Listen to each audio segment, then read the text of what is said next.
تلك النعمة لأنك تمنيتها لغيرك. کبھی نعمت تمہیں اس لیے ملتی ہے کہ تم نے دوسرے کے لیے اس نعمت کی تمنا کی تھی. السجدة التي يحضر فيها قلبك إياك أن ترفع منها رأسك حتى تسد جوع روحك. جس سجدے میں تمہارا دل حاضر ہو جائے، خبردار اس سجدے سے اس وقت تک سر مت اٹھانا جب تک تم اپنی روح کی بھوک نہ مٹا لو.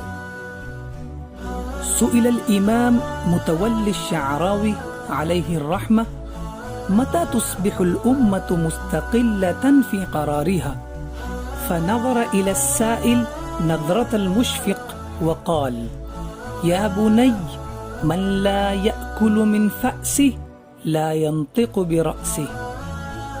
ایک مرتبہ امام متولی شعراوی صاحب سے سوال کیا گیا، امت مسلمہ اپنے فیصلے میں کب آزاد ہوگی؟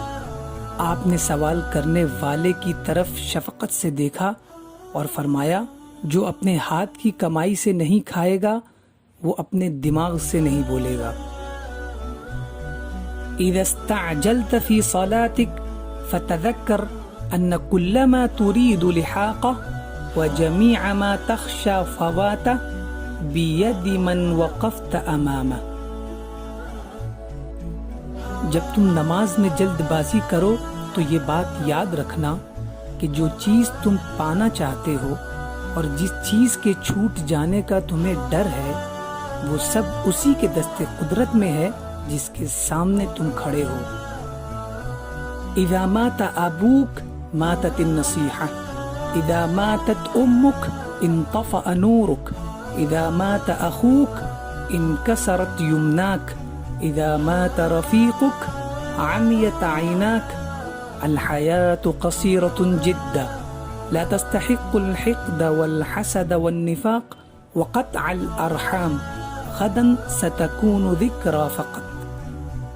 جب تمہارا باپ مر جائے تو سمجھ لو کہ نصیحت رخصت ہوئی، جب تمہاری ماں مر جائے تو سمجھ لو کہ تمہارا نور ختم ہوا، جب تمہارا بھائی مر جائے تو سمجھ لو کہ تمہارا داہنا ہاتھ کٹ گیا، جب تمہارا دوست مر جائے تو سمجھ لو کہ تم نے اپنی آنکھ کھو دی.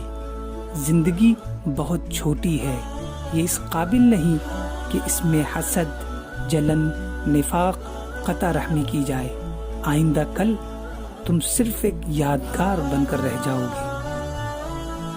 خذ الاشیاء التي تؤلمك على انها هدايا من الله، تذكر ان الله يحبك لهذا يبتليك ليطهرك من ذنوبك ليقربك منه. جو چیزیں تمہیں تکلیف دیں اسے اللہ تعالیٰ کی جانب سے تحفہ سمجھو.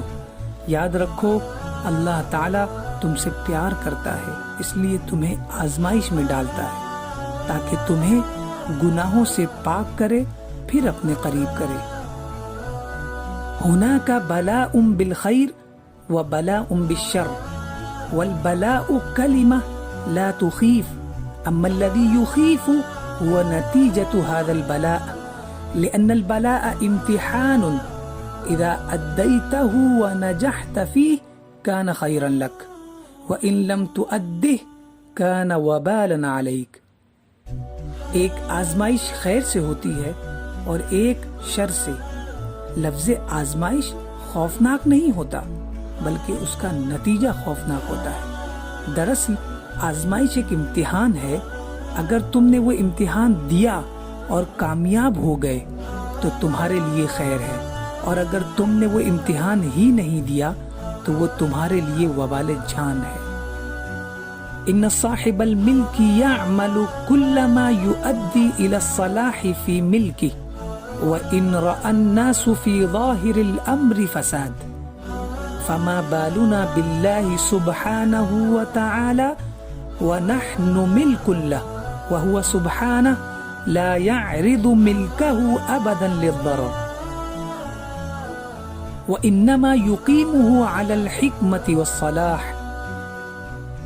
ایک پراپرٹی کا مالک ہر وہ کام کرتا ہے جس میں اس کی پراپرٹی کا فائدہ ہو، اگرچہ بظاہر لوگوں کو لگتا ہو کہ اس میں کوئی فائدہ نہیں، تو پھر ہم اللہ تعالیٰ کے بارے میں بدگمانی کیوں کریں جبکہ ہم اس کی پراپرٹی ہیں؟ پھر کیوں کر وہ ہمیں نقصان میں رکھے گا؟ دراصل وہ اپنی حکمت سے ہماری اصلاح فرماتا ہے۔ لا تتعجب حينما يحمد الناس خالقهم على المصائب لأن الحمد يكون على النعمة والمعصية قد تأتي للإنسان بنعمة أوسع مما أفقدته۔ جب لوگ مصیبتوں پر اپنے خالق کی تعریف کریں تو یہ سوچ کر تعجب مت کرو کہ تعریف تو نعمت ملنے پر ہونی چاہیے۔ در حقیقت مصیبت اپنے ساتھ وہ نعمت لاتی ہے جو اس نعمت سے بڑی ہوتی ہے جسے انسان نے کھویا ہے۔ نحن نعلم بإيماننا أن كل ما يصيبنا من الله هو الخير، فالإنسان لا يربي إلا من يحب، أما من لا يحب فهو لا يهتم بتربيته، فما بالنا بحب الخالق لنا۔